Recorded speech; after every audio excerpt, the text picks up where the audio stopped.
Zigzag stitch கொடுத்து முடிச்சதுக்கப்புறமா இந்த பாக்ஸில் சென்டரில் ப்ளஸ் மாதிரி நம்ம இப்போ என்ன ஸ்டிச் போட்டோமோ அதே தான் போட்டுக்கணும். போட்டு ஃபினிஷ் பண்ணதுக்கப்புறமா இப்போது நம்ம சாரீலலாம் கட் ஒர்க் வைக்கணும் அப்படிங்கும்போது நீங்கள் இதை பண்ணலாம். ஸ்லீவில் வந்து கட் ஒர்க் வச்சுட்டு சாரியோட கிளாத் வைக்கிறது, அப்படி இல்லைன்னா அந்த ஓப்பன் அப்படியே இருக்கட்டும்னு சொல்லிட்டு நார்மலாகவே நீங்கள் மேலே ஆரி ஒர்க் பண்ணிக்கலாம். அப்படி இல்லை சாரியோட கிளாத் வைக்கிறீங்க அப்படின்னா அந்த மாதிரி ஃபிட் பண்ணிவிட்டும் நீங்கள் வந்துட்டு ஆரி ஒர்க் பண்ணிக்கலாம்.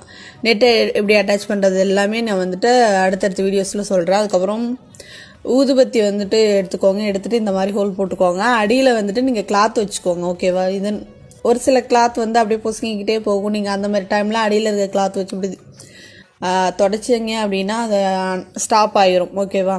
அடியில் கையில் கிளாத் இல்லாமல் கட் ஒர்க் பண்ணாதீங்க.